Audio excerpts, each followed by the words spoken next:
ಸಂಕ್ರಾಂತಿ ಸಂಭ್ರಮದಲ್ಲೇ ವಿಜಯೇಂದ್ರಗೆ good news. 2028 ರಾಜ್ಯ ಬಿಜೆಪಿ ಅಧ್ಯಕ್ಷ ವಿಜಯೇಂದ್ರ. ರಾಜ್ಯ ಬಿಜೆಪಿಯಲ್ಲಿನ ಚರ್ಚೆಗೆ ಹೈಕಮಾಂಡ್ ಫುಲ್ ಸ್ಟಾಪ್.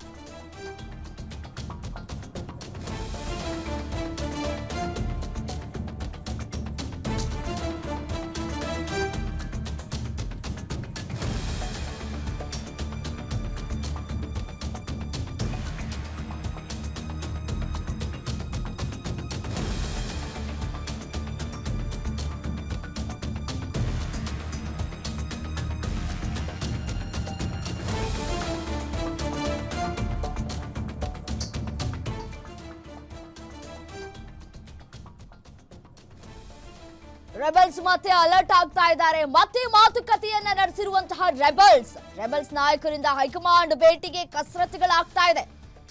ನಾಯಕರ ಸಲಹೆಯನ್ನ ಪಡೆದು ಮುಂದುವರಿಯಿರಿ ಅಂತ ಹೇಳಿ ಒತ್ತಾಯವನ್ನ ಕೂಡ ಮಾಡಲಾಗ್ತಾ ಇದೆ.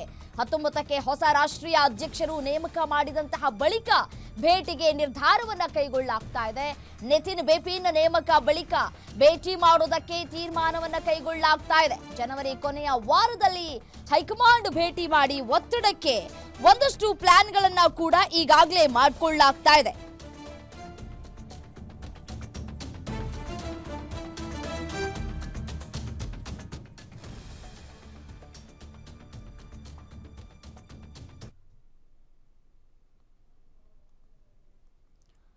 ಏನು ಇದೇ ವಿಚಾರಕ್ಕೆ ಸಂಬಂಧಪಟ್ಟಂತೆ ಮತ್ತಷ್ಟು ಡೀಟೇಲ್ಸ್ ಕೊಡ್ತಾ ಹೋಗ್ತಾರೆ Maruti Pavagada, political bureau head ದೂರವಾಣಿ ಸಂಪರ್ಕದಲ್ಲಿದ್ದಾರೆ.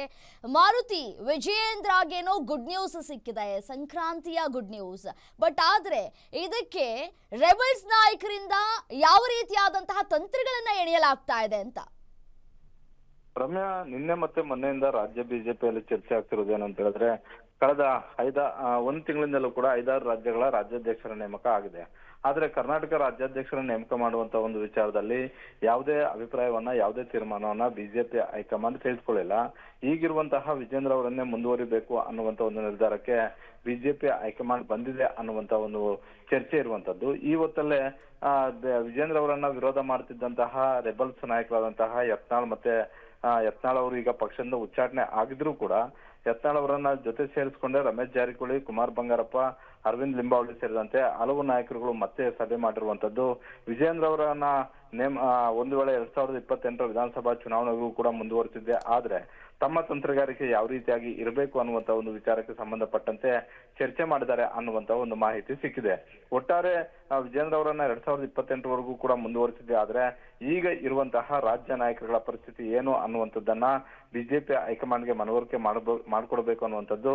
ಇದೇ ತಿಂಗಳ 19ನೇ ತಾರೀಕು ನೂತನ ರಾಷ್ಟ್ರೀಯ ಅಧ್ಯಕ್ಷರ ನೇಮಕ ಆಗ್ತಿರೋದ್ರಿಂದ ಅವ್ರಿಗೆ ಶುಭ ಕೋರುವಂತ ಒಂದು ನೆಪದಲ್ಲಿ ಎಲ್ಲಾ ಟೀಮು ಕೂಡ ಮತ್ತೆ ದೆಹಲಿಗೆ ಹೋಗ್ಬೇಕು. ಆ ಸಂದರ್ಭದಲ್ಲಿ ನಿತಿನ್ ಬಿಪಿನ್ ಅವ್ರಿಗೆ ರಾಜ್ಯ ಬಿಜೆಪಿಯ ವಾಸ್ತವ ಪರಿಸ್ಥಿತಿ ಬಗ್ಗೆ ಮನವರಿಕೆ ಮಾಡ್ಕೊಡ್ಬೇಕು ಅನ್ನುವಂತ ಒಂದು ತೀರ್ಮಾನಕ್ಕೆ ಬಂದಂತೆ ಕಾಣಿಸ್ತಿದೆ.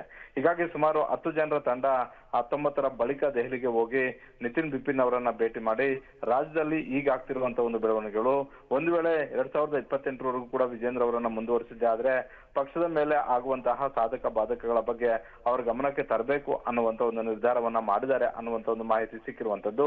ಹೀಗಾಗಿ ವಿಜೇಂದ್ರ ಅವ್ರಿಗೆ ಒಂದು ಕಡೆ ಬಿಜೆಪಿಯ ಹೈಕಮಾಂಡ್ ಇಂದ ಸಂದೇಶ ಬಂದಿತ್ತು ಅನ್ನುವಂತ ಒಂದು ಚರ್ಚೆ ಇರುವಂತಹ ಒಂದು ಹೊತ್ತಲ್ಲೇ ರೆಬಲ್ಸ್ ಮತ್ತೆ ಅಲರ್ಟ್ ಆಗಿರುವಂತದ್ದು ವಿಜೇಂದ್ರ ಅವರ ಒಂದು ಟೀಮ್ ಅಲ್ಲಿ ಒಂದಷ್ಟು ಆತಂಕಕ್ಕೂ ಕೂಡ ಕಾರಣ ಆಗಿದೆ ಅಂತಾನೆ ಹೇಳ್ಬೋದು ರಮ್ಯಾ. ರೈಟ್, ಥ್ಯಾಂಕ್ ಯು ತಮ್ಮ ಮಾಹಿತಿಗಾಗಿ.